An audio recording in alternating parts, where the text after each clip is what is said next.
Hour 1. Contact. The man in the gray suit drifted past the window in silence. He didn't scream. He smiled. Rain muffled the impact. No crash, just a wet, dull crunch, like a butcher slamming a heavy carcass onto a counter. Karras didn't flinch. He just dragged harder on his cigarette, letting the smoke sear his lungs. "Fourth one this hour," he muttered to the empty room. "In a hurry." Rain in this city always smelled like rust and cheap synthetic oil. Now a new scent laced the air, the sickly sweet ozone reek of angelic aura, and the smell of unwashed bodies. Thousands and thousands of bodies. Colonel Victor Karras stood on the balcony of a semi-ruined high-rise, grinding his cigarette butt into the wet concrete railing. Below, in the square that once served as the capital's financial heart, a sea of heads surged. They stood in line for salvation. It towered over the crowd, a 100-foot arch made of stuff that stripped diamond drills and fried spectral scanners. It didn't shine with heavenly light like the old books promised. It hummed, a low, vibrating thrum that made teeth ache and stomachs turn. Inside the arch, gray fog swirled, cut by jagged streaks of violet lightning. "Idiots," Karras exhaled along with the smoke. 3 months ago, the voice broke through every frequency. "My children, the time has come. The gates are open. Come and receive judgment, and after it, eternal peace." And they went, first in trickles, then rivers. They walked away from jobs, families, mortgages. Governments collapsed in a week. Why pay taxes if tomorrow you'll be sipping nectar with angels? Only fanatics with burning eyes remained, along with looters stripping empty apartments. And men like Karras, cursed with occupational paranoia, incapable of believing in free lunches, even inside a mousetrap. Below, another group of pilgrims, 50 or so, white robes over dirty jackets, headed for the arch. They sang something ecstatic, faces slick with rain and tears. The fog in the arch pulsed, inviting. Karras raised his binoculars. He didn't see Grace. He saw a woman in the front row stumble. The crowd didn't notice. They walked right over her, driven by ecstasy. He watched their bodies hit the fog and twitch for a split second, like they'd touched a live wire, before vanishing. "Eternal peace," he muttered. Sounds like an epitaph. The comlink on his wrist buzzed, cutting through the static of the miracle. A secure channel call. Sector Defense Command. The scraps of common sense left on this planet. "Karras here." "Victor." General Haig's voice sounded like he chewed gravel. "Quit staring at the circus. We have a breach." "Did someone come back with a halo and a harp?" "Better. We downed one of their angels, one of the small scouts that calibrates the gates. It crashed in the industrial zone, Sector 7. Your team needs to be there, yesterday." Ice crawled up Karras' spine. For 3 months, they had tried to shoot anything down. Missiles just curved around targets or exploded in the tubes. "How did you manage it?" "We didn't," Haig snapped. "Got lucky. The thing glitched and crashed on its own. Victor, this is our only shot to understand what we're dealing with. If there's a little green man inside, I want to see a corpse. And if it really is a messenger of God, well, we'll all burn in hell for sacrilege." "I prefer hell, General," Karras said, heading for the stairs. "In hell, you know who the enemy is." Sector 7 used to be a factory graveyard even before the arrival. Now it was a maze of rusted metal and broken concrete, drowning in toxic puddles. Karras's armored vehicle growled as it chewed through the debris. 4 of his people sat in the troop bay, the best of the worst, the ones who hadn't run off to prey. "They say you get 20 years younger the second you step through." Sergeant Bauer, a tank of a man with a machine gun on his knees, chewed gum like he was nervously trying to kill it. "My ex went." "Hope the devils roast her." "Shut up, Bauer." Lee, the sniper, wiped her scope lens wearily. "If they're so all-powerful, what do they want with our pathetic meat?" "Maybe we taste good," Karras chuckled, watching the viewport. They were close. You could spot the crash site, not by smoke, but by the way the air twisted. Reality shimmered there. "Contact!" The driver slam-braked. Ahead, amidst the twisted beams of a collapsed workshop, lay the obvious. It didn't look like a ship. It looked like a slab of obsidian the size of a bus, perfectly smooth, shaped like a spearhead. It hadn't shattered on impact. It had punched through the concrete and stuck there, humming with that same nauseating vibration as the portals. But the machine wasn't the scary part. The environment was. The hull was breached. From a crack in the side, thick liquid oozed. Not fuel or hydraulics, but a gel-like plasma glowing blue. And that liquid ate matter. Karras watched a rusted I-beam touch the goo and lose its shape instantly, disintegrating into gray dust that the crack sucked back in. The machine was fixing itself by eating the world. "Holy shit," Bauer whispered. "That's not mana, Sergeant." Karras racked the charging handle of his rifle, realizing the futility. "That's digestive juice." He popped the APC hatch. The smell hit him. Not ozone, but concentrated chemical sterility. The scent of a morgue after a bleach scrub. "Team, dismount. Get samples of this crap. If anything moves, kill it." They stepped into the cold rain, boots sinking in mud that turned to gray dust under their eyes. Karras approached the black monolith, feeling the vibration rattle his skull. He reached out a gloved hand toward the smooth surface. Ice cold. The hum spiked. The crack in the hull widened. It wasn't a mechanical hatch. It opened like an eye, or a mouth. Inside, light blinded them. Surgical white. A limb emerged. Not a hand, not a tentacle, a construct of disjointed, polished chrome and bundles of transparent fibers pulsing with blue light. It moved with impossible speed, mocking gravity. "Fire!" Karras yelled as the chrome tendril whipped toward Bauer. Gunshots hammered the ears in the enclosed ruins. Karras saw sparks fly off the chrome hull, but the thing didn't slowed. It moved like an insect, jerky, broken, terrifyingly fast. "Cover!" Bauer squeezed the trigger.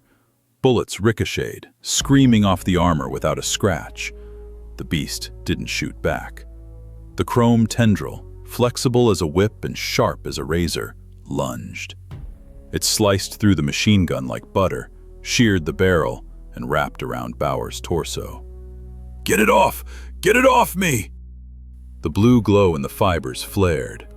Karras watched Bauer's combat suit begin to melt, not burn, dissolve. Fabric, armor, skin, everything sucked into the transparent tubes. They didn't burn, they drank. "Lee, hit the joint!" The sniper, pale as chalk, fired. The armor-piercing round slammed into the point where the arm met the body. Sparks showered. The beast twitched and let go. Bauer dropped. He was alive, but his chest was flayed open. Not a ragged tear, but a smooth, surgical cross-section. No blood, only gray, dehydrated flesh. "Vic!" Bauer wheezed. Clear lymph leaked from his mouth. I'm cold. The beast made a sound, metal grinding on metal. The tentacle, now pulsing red with Bauer's stolen life, recoiled. Grenade! The kid they called Tech leaned out the APC hatch with a launcher. Boom! The round impacted the machine's open wound. The explosion sounded dull. The black monolith shuddered. The blue glow flickered and died. The beast let out a dying mechanical wail and froze. Silence. Just rain. Karas crawled to Bauer. He knew field medicine, but there was nothing to save here. Bauer was empty, hollowed out. Don't go there, the sergeant whispered, staring at the sky. There is no paradise, Vic. Hunger. Just hunger. His eyes glazed over. Karas knelt in the mud, holding the dead man's hand. Lee walked up behind him. She didn't cry. Snipers rarely cry. "They're eating us," she said softly. "We aren't believers to them. We're batteries." Karas stood slowly. He looked at Bauer's corpse, then at the black obelisk. He walked to the dead machine and slammed his rifle butt into it. Again and again, until the stock cracked. "Tech," Karas's voice was quiet and terrifying. "Bring the cutter. We're cracking this thing open. I want to know how it ticks." "Commander, we need to leave." Karas turned around. His mud-smeared face was a mask. "Let them send more. We aren't leaving until I cut the heart out of this thing." He glanced at the survivors, the fear in their eyes replaced by cold fire. 3 months we hid and guessed. 3 months we thought this was God's punishment. But this isn't punishment. It's an invasion. And you don't pray to invaders. You kill them. He walked to Bauer's body, yanked the dog tags, and clenched them in his fist.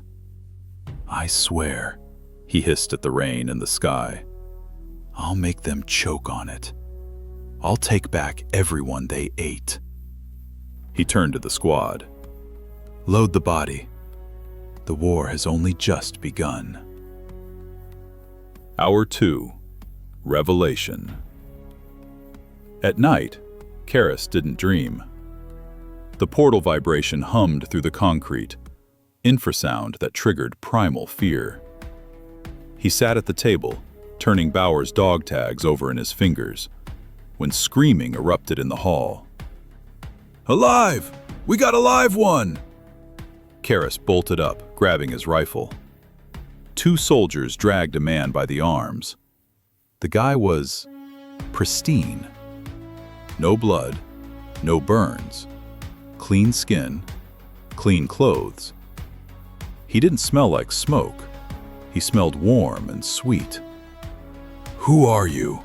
Karas asked harshly. The man raised his head and smiled. The smile was wrong. Not evil, not crazy. Too calm. I was there," he said quietly. "In line. I went through the gate." The corridor went dead silent. "Liar," someone hissed. "Nobody comes back from there." "They do," the man answered softly. "Just not everyone." "Why did you come back?" The man looked at Karas like he was looking at a child. "To tell you, you're wrong." They threw him in the interrogation room. No cuffs. He walked on his own. "Name?" Karas started the recording. "Alex, former accountant." "What did they do to you?" Alex thought for a moment. "Nothing. You understand it all backward. They don't do, they accept." Karas clenched his teeth. "We saw them eating people." "No, they stripped the excess." "Excess?" "Fear, loneliness, pain. The body, yes, the body dies. But that doesn't matter. He smiled again. You kill bodies too, Victor. Just without meaning. The name hit like a slap in the face. How do you know my name? They know everything, Alex said calmly. They know how many times you wanted to die and couldn't. They know how you hate this world. They know you're tired. Ice flooded Karis's chest. If it's so good there, why are you here? Alex met his eyes directly. Because they don't want all of you. The silence thickened. What do you mean, don't want? You are defective, Alex said without malice. Aggressive, incapable of letting go. You spoil the balance. He leaned forward. But you're elderly. The broken ones, they fit perfectly. Karis slammed his fist on the table. Are you saying they choose? Of course, like you choose food. The recording captured every word. Last question. Are you human? Alex pondered. I am what remains, and I feel good. He stood up. Nobody stopped him. I will return to the gate. They are waiting. And you, think about it. He walked out on his own, without guards, and nobody dared to shoot him in the back. Karis asked no more questions. He sat alone, staring at the recording. For the first time in 3 months, he didn't think about how to kill them. He thought about what would happen if they were right. And that thought terrified him for real. Hour 3, the final line. Morning came without a sunrise. The sky was gray as slate, same as always. Karis stood by the checkpoint window, watching the crowd below. Rain streamed down the glass, blurring faces into a mess. Convenient. Hard to aim at a mess. 3 days had passed since the conversation with Alex. 3 days where Karis hadn't slept without pills. He saw Bauer's empty eyes, heard the calm voice. They choose, like food. General Haig was right. If this is an invasion, then there is an enemy. And enemies can be killed. The question is, who exactly to kill? The ones walking to the gate? Or the ones calling them there? Commander, Lee called from behind. They moved another 50 yards. I see. Karis didn't see. He stared at his fingers on the windowsill, knuckles white. When had he clenched his fist so hard? Relax. Breathe. Just give the order and it'll all be over. The problem was, he didn't know what exactly would be over.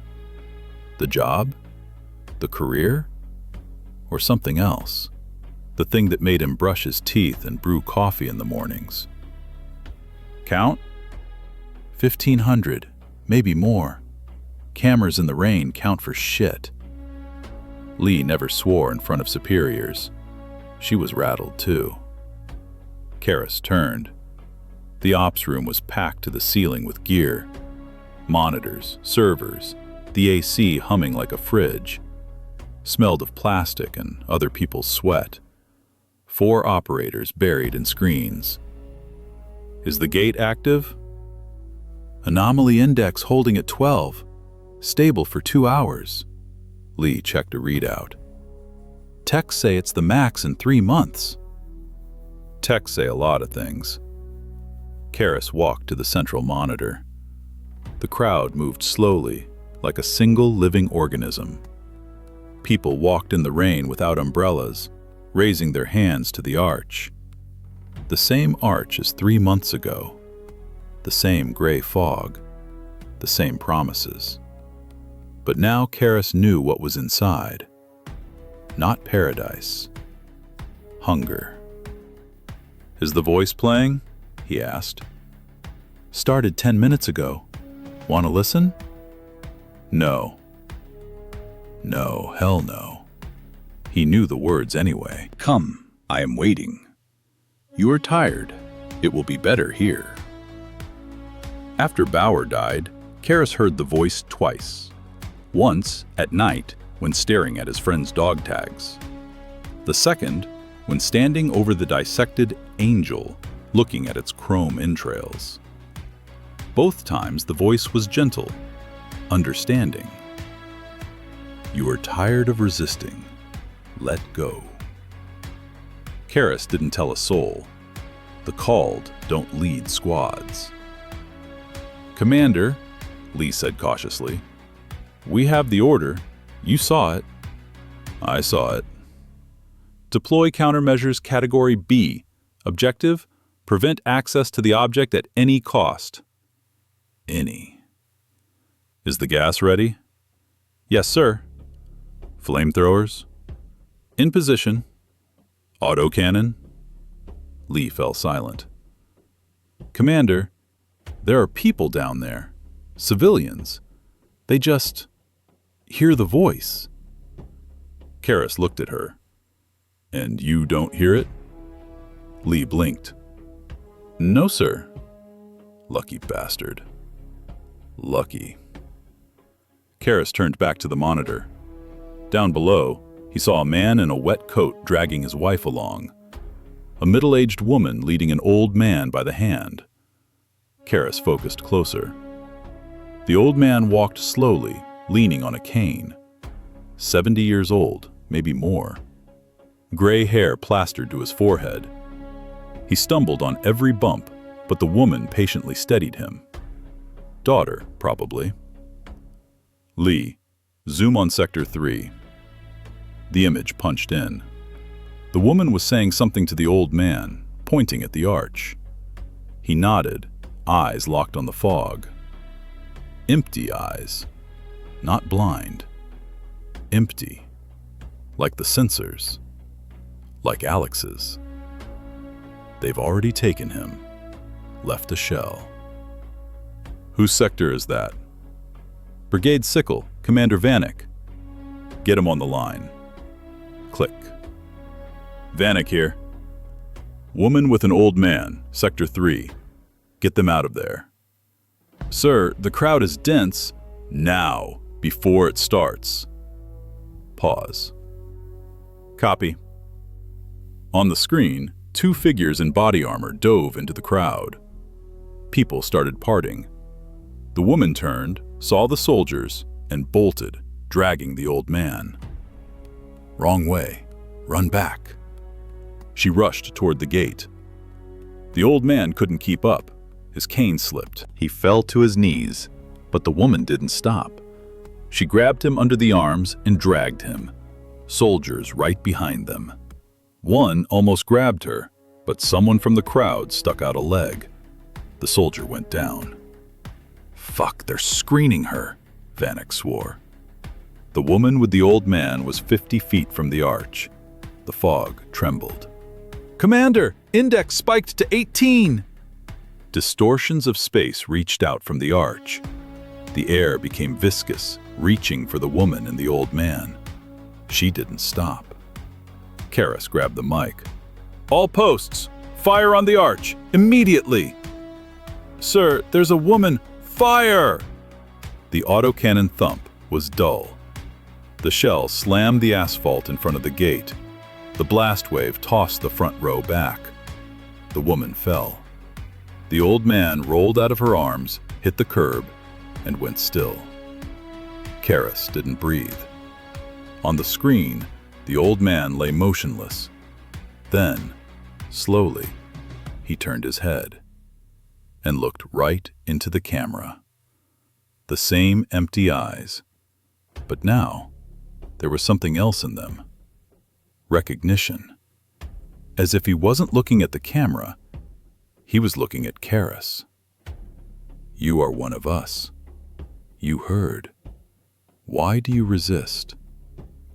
"God," someone whispered.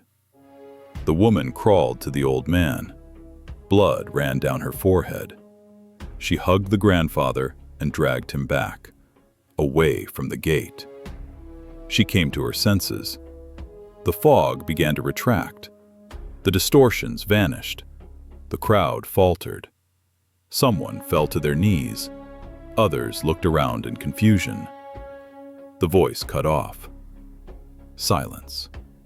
Only rain. "Cease fire," Kara said quietly. "Medics to the square. Evacuate the wounded. Hold the perimeter." "Yes, sir." Kara sank into the chair. His hands were shaking. He clenched them into fists. The old man's gaze was still before his eyes. "He recognized you. They know." "Sir?" "Shut up." 2 nights later, Karis wasn't sleeping. The pills didn't help. He lay in the dark, listening to the rain outside the window. Drops tapped with a metallic ring, rusty water from the roof. Closed his eyes. Saw the old man. Empty eyes. Recognition. He knew you heard the voice. Opened his eyes, got up, walked to the window. The street was empty. Streetlights flickered, reflecting in puddles. Karis pulled out a crumpled pack of cigarettes, empty. Stared at it, then put it on the windowsill. Next to it, a bottle of whiskey, a third left. Poured without looking, drank slowly, feeling the burn. 217 arrested, 83 wounded, 0 dead. Good result. A medal and leave. Karis poured more. On the table, a tablet. Email from Vanek. "Commander, the old man is in a coma. Doctors don't understand why. Relatives are asking what was done to him. What do I tell them?" Karis didn't answer. Opened the camera archive. Found the moment. Zoomed in. The old man looked into the lens. There was nothing human in those eyes. Only expectation. Assessment. Do you fit? Karis turned off the tablet, finished the whiskey, looked out the window, and froze. There, around the corner, between the streetlights, something tall loomed gray. Fog. Number. An arch. Small. About 10 feet. Almost transparent, like a sketch. But it was there. Karis blinked. The arch stayed. He walked closer, pressing his palms against the glass. Cold. Wet. The arch stood. "Come." The voice was quiet, gentle. "You are tired. I know. Come, and it will all end." Karis exhaled slowly. "Not today," he said. Closed the curtains, lay down, closed his eyes. The voice continued to whisper. Karis listened to the rain and waited for dawn. Morning of the 3rd day. The interrogation room smelled of bleach and cheap coffee. Karis sat at the table. The report didn't matter anymore. He hadn't slept for 2 days. The door creaked. A man in a gray suit walked in. Thin, goatee, glasses. Carried a folder and a thermos. "Commander Karis? Dr. Enver Saline, ministry consultant on anomalous phenomena." Karis shook his hand. Dry, cool. "Sit down." Salim sat, poured tea. Smell of mint. "Want some?" "No." "You look terrible," Salim said. "Thanks." Salim took a sip, closing his eyes. "Tell me what happened, in your own words." "Why?" "Because you stopped the gate. Temporarily, but you stopped it." Salim pulled out a photo, an arch in the desert. 23 of these around the world. No one has ever managed to interrupt activation. Except you. I just fired. At the right moment. Another photo. Jungle, lake, Tokyo. You felt the resonance when the arch was interacting directly. Karis was silent. "I saw the recordings," Salim continued. "The old man, empty eyes. He looked into the camera as if looking for... you?" Silence. Karis slowly clenched his fists. "How do you know?" Salim smiled tiredly. "Because I heard the voice too, 4 months ago. Didn't go. But every night I wonder if that was the right choice." Karis exhaled. "What are they?" "I don't know." Salim opened a file, medical chart. "The old man is alive, physically healthy, but brain scans," tapped on the graph, "areas responsible for personality are almost inactive, switched off." "Will he return to normal?" "I don't know, but I know something else. The gate isn't a portal, it's an interface." "What?" "They don't lead somewhere, they change, reconfigure, prepare." Celine folded the photos. "For what is an open question." Karis looked at his hands. "Saw an arch, at night, outside my apartment window." Salim wasn't surprised. "A small one?" "Yes." "Testing. The gate seeks those who heard but didn't go, sends decoys, checks how close you are to consent." "And if I go?" Salim looked for a long time. "Then you will become like that old man, empty, and you will call others." Karis closed his eyes. "Come, you don't need to try anymore." "How do you live with this?" "I don't know," Salim said for the third time. "I'm looking for the answer too." He stood up, buttoning his jacket. "But I know one thing. The gate doesn't take by force. They wait until you want to enter yourself." Walked to the door, turned around. The main thing is not to want to. The door closed. Karis was left alone. Pulled out the empty pack of cigarettes, looked for a long time, put it on the table, picked up the tablet, opened the camera of his street. The arch was still standing, motionless, waiting. Karis turned off the screen. Rain was gathering outside the window.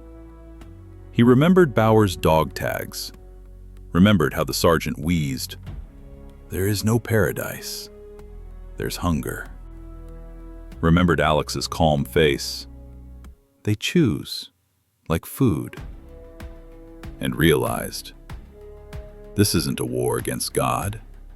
It's a war against those who hide behind his name. And such wars aren't won by orders. They are won by choice. Every day, every night. When the voice whispers, "Come," you say, "No." Karis stood up, walked to the window. The arch around the corner trembled like a mirage. He opened the window. Cold rain hit his face. "Do you hear me?" he said quietly to the gray sky. "I'm not going. Not today.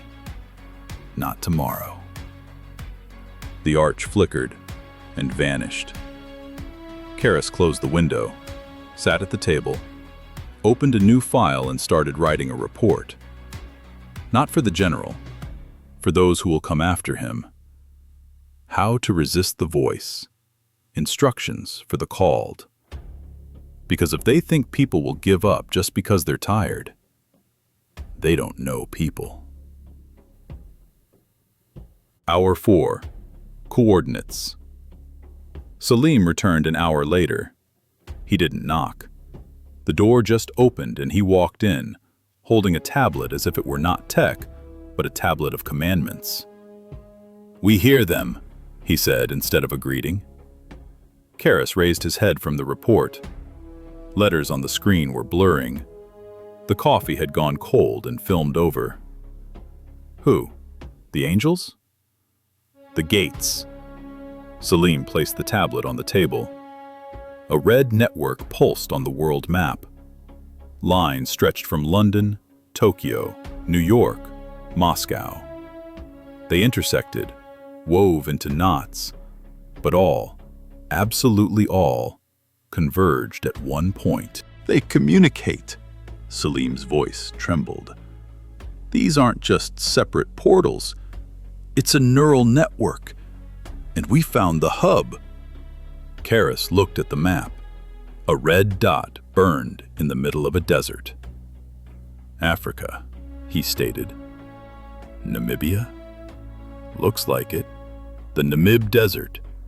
Dead zone. No one has lived there for 50 years after Epidemic 2. Perfect place to hide a server room. Or a hive." Salim nodded. He looked like he hadn't slept in a week, eyes red, hands trembling slightly. "We intercepted data packets, encryption, off the charts. But the structure..." He traced a finger along the screen, enlarging a waveform graph. "This isn't binary code, Victor.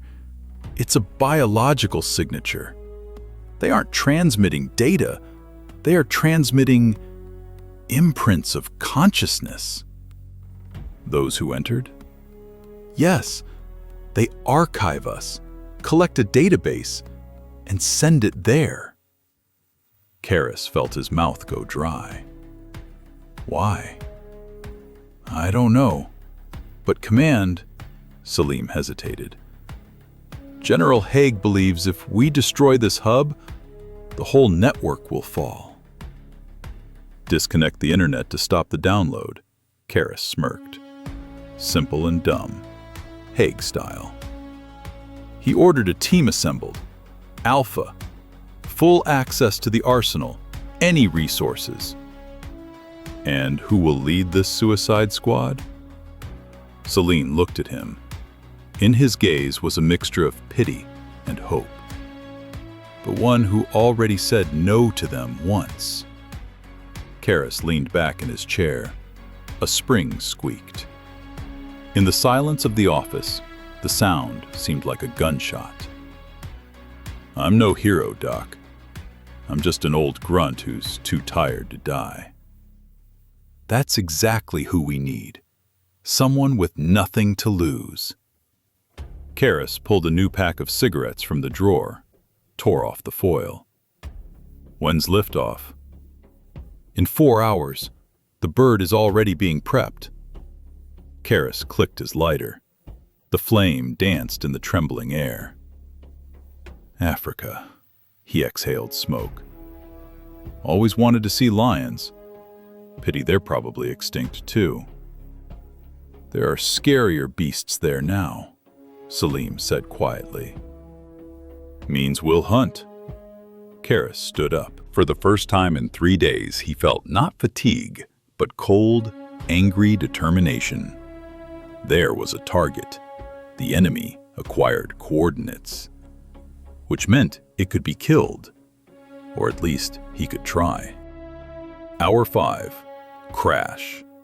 The roar of the 4 ion jet engines of the XC-142 Leviathan strategic transport drowned out thoughts. Inside the troop compartment, it was cold and dark. Red emergency light picked out the faces of the Alpha Team fighters from the gloom. There were 30 of them, the elite, those who survived purges, desertion, and remained loyal to an oath that, in essence, no longer existed. Karras sat by the ramp, checking the magazines of his HK-416A7. This German 5.56mm assault carbine had been an extension of his arms for 10 years. EOTech EXPS-3 sight polished to a shine. AN/PEQ-15 tactical unit in IR aiming mode ready. Underbarrel M320 grenade launcher loaded with HE. 10P MAG magazines with round count windows. 3 M67 grenades. K-bar knife with steel grade from sharpening. Standard kit for meeting God. Opposite, strapped in with 5-point harnesses, sat the old man. The same one, with empty eyes. "Are you sure this is a good idea?" shouted Selim, trying to overpower the roar.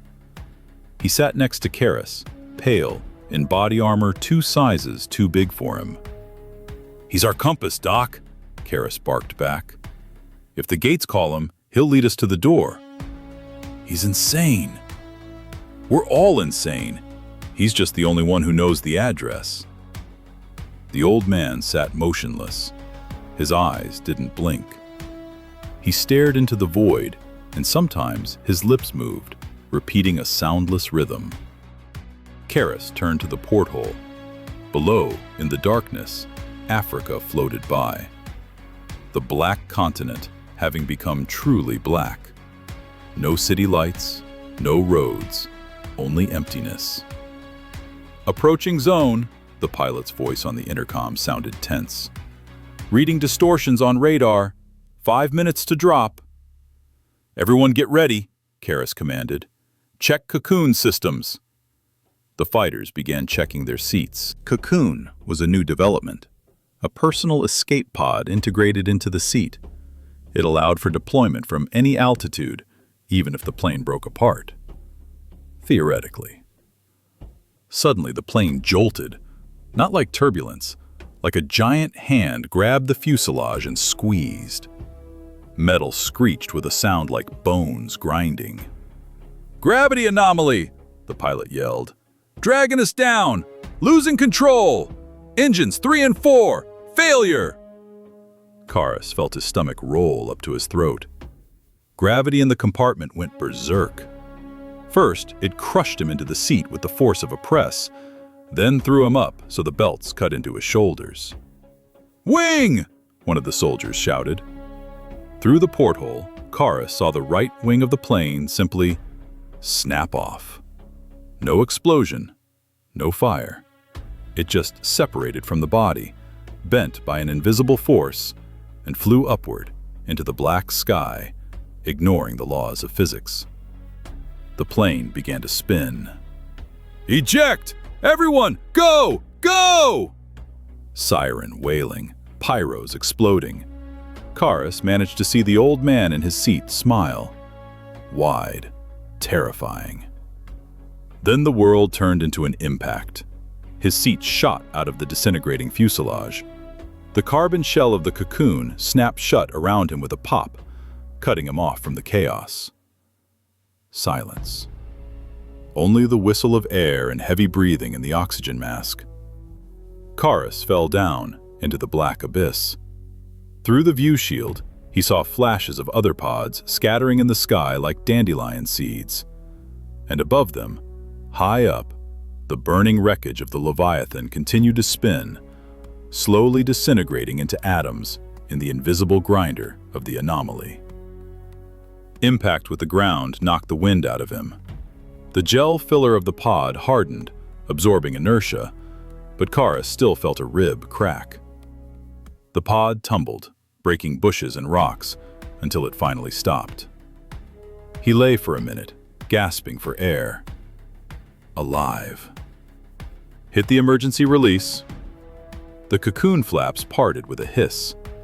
A smell hit his nose. Dry, hot smell of dust and ancient stone, and something else. Something electric. Karras crawled out. The rifle was strapped to his leg. He was in a desert. But it wasn't just a desert. The sand here was purple, and the rocks around glowed with a faint phosphorescent light. "Alpha 1 online," he rasped into the headset. "Status check. Roll call." Static hissed in the ether.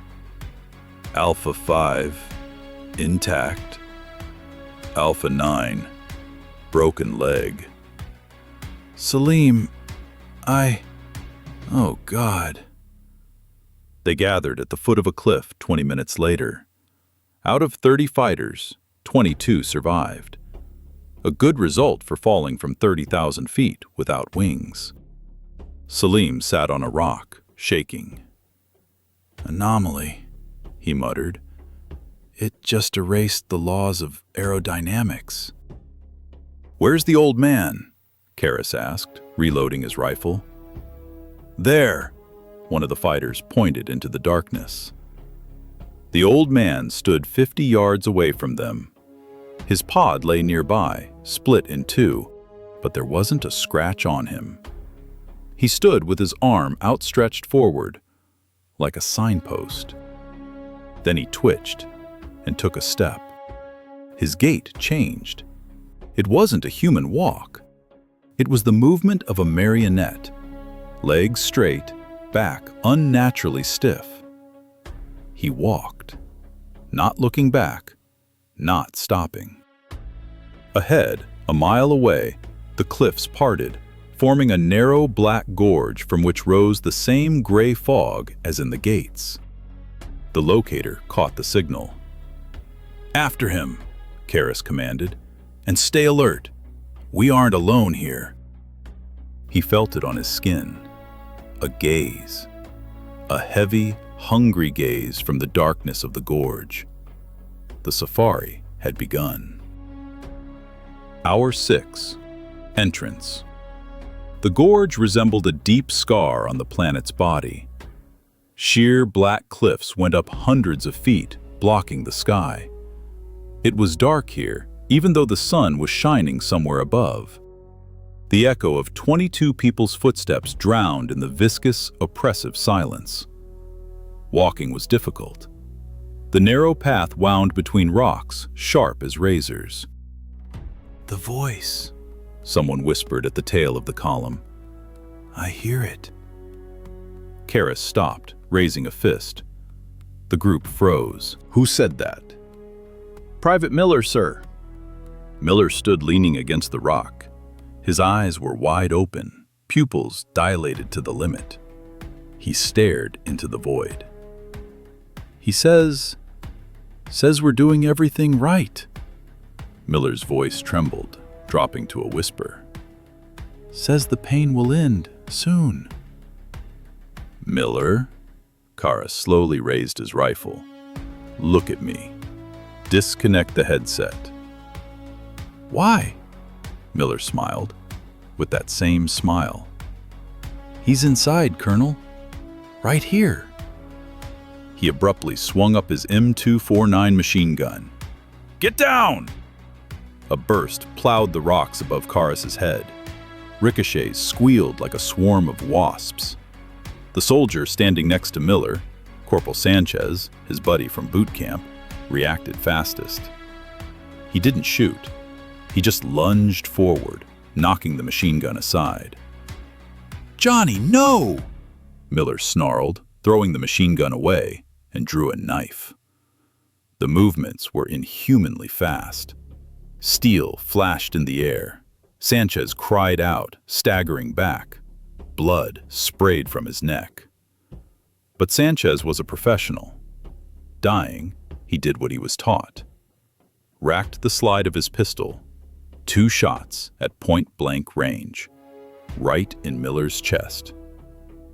Miller fell to his knees. The smile didn't leave his face. "We are already home," he wheezed and toppled face down into the dust. Sanchez fell next to him, clutching his throat.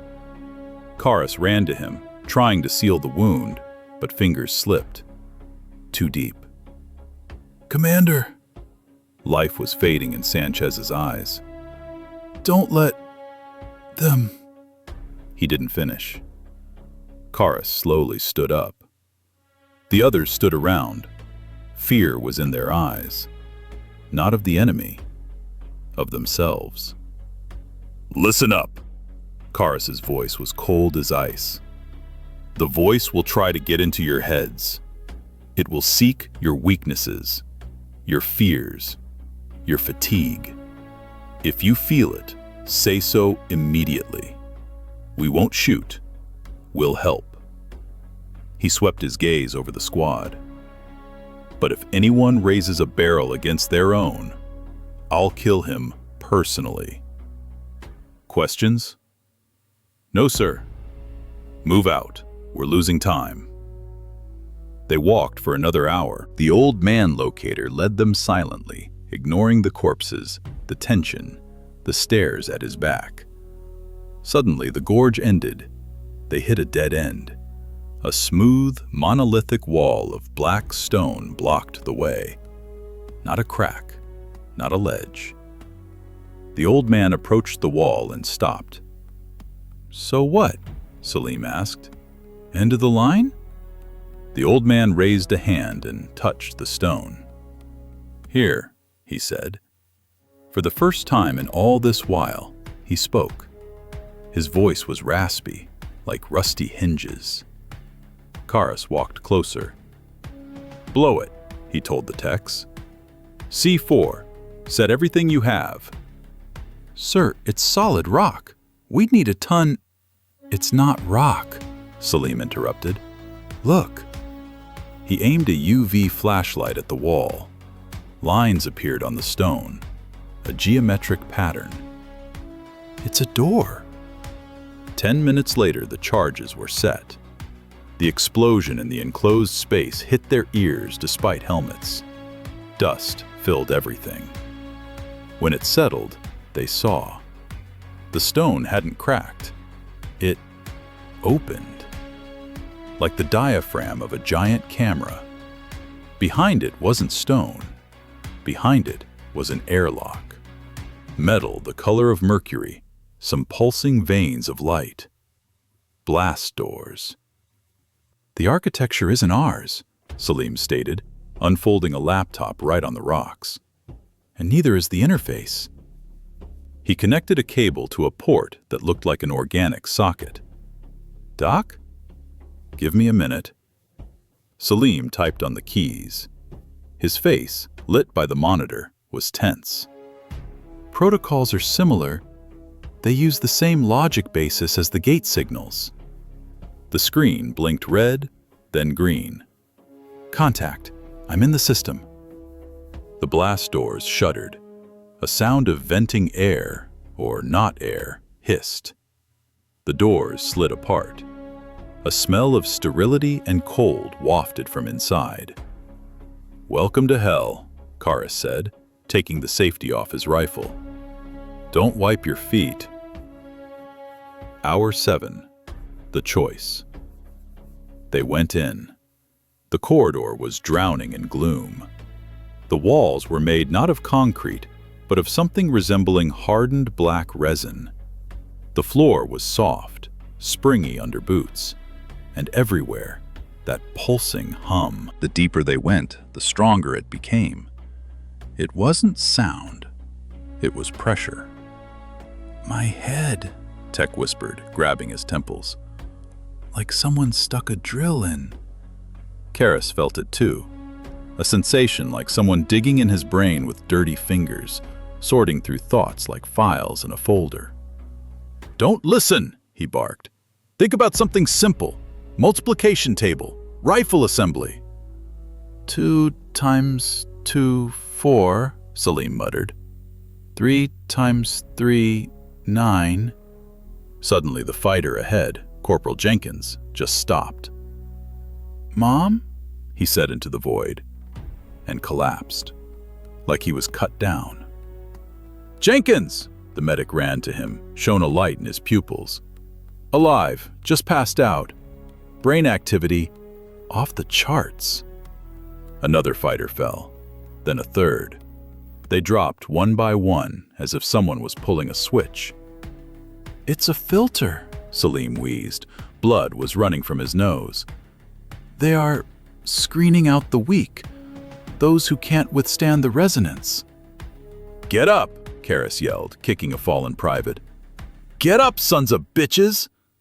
Useless. Out of 22 people, 5 remained on their feet. Karras, Salim, Tech, and 2 stormtroopers, empty veterans who, it seemed, had nothing left to burn out in their brains.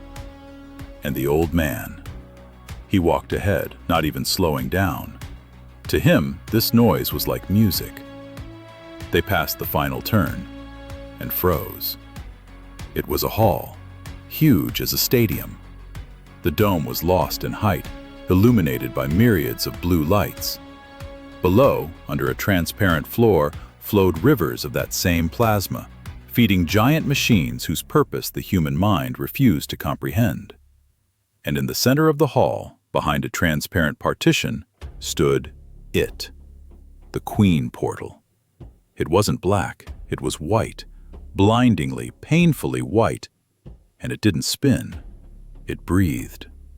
Inside it, silhouettes were visible. Thousands, millions, compressed, intertwined into a single stream going somewhere beyond the edge of reality. "God," Tech exhaled. "It's them. All of them." Karras walked to the control console. A platform hung over the abyss. Dozens of screens, holograms, incomprehensible symbols. "Doc, what is this?" Salim leaned over the panel. His fingers trembled, leaving bloody prints on the sensors. "It's a transfer terminal." He looked up. Terror was in his eyes. "This isn't a warehouse, Victor. This is a sorting station." Suddenly the old man spoke. But it wasn't his voice, and not even a voice. It was a thought that sounded in everyone's heads simultaneously. Pure, cold, devoid of emotion. Species 849. Status: ready for integration. The old man turned to them, his face smoothed out, back straightened. He was no longer a crazy grandpa. He was an avatar. "You made it. Surprising. The rejection rate in your population exceeds the norm." "Who are you?" Karras aimed his barrel at him. The old man smiled. "We are the architects. We build the future." "Why are you stealing people?" "Stealing? No. We utilize. Your civilization has reached a limit. You exhausted resources, poisoned the environment, lost purpose. You are a dead-end branch. But your neural potential, it is valuable." Salim gasped. "You're making a supercomputer. A living computer." Asterisk. We call it the Unity. Billions of minds merged into one network, solving problems on a universal scale. No pain, no wars, no death.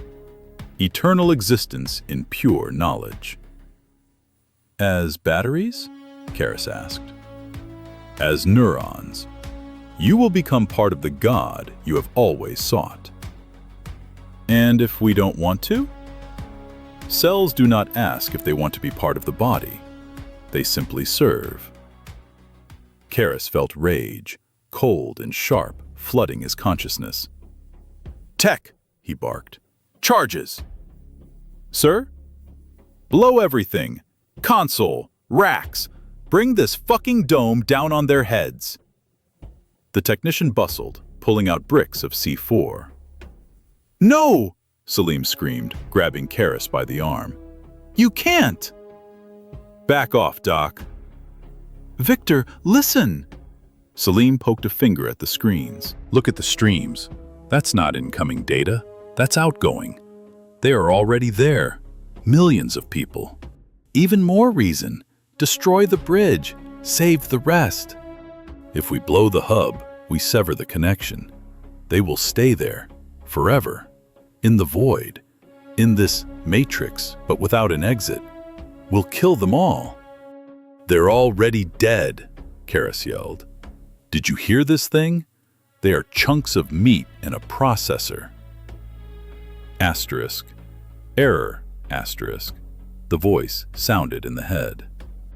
Asterisk. Integration process is reversible at early stages. Karis froze. What? Physical bodies preserved in stasis, minds connected to network, extraction possible, but requires physical presence of operator in the core. The old man pointed to the white portal. Your world is doomed. We offered salvation. But if you cling so to your primitive individuality, you may try to take them back, if you can. Karis looked at the shining vortex, at the millions of shadows inside. It's a trap, he said. He wants us to enter. Maybe. Celine looked at the screens like one possessed. But, Victor, the data confirms it. The connection is two-way. If we get to the other side, into their main server, I can launch the return protocol. I can bring them back. Everyone. Bauer? Miller? Your wife? Karis flinched. I don't have a wife. But millions of others do. Salim grabbed him by the lapels. We can blow this console and save Earth, but kill everyone already taken. Or we can risk it and try to save everyone. Tech stood with the detonator in hand.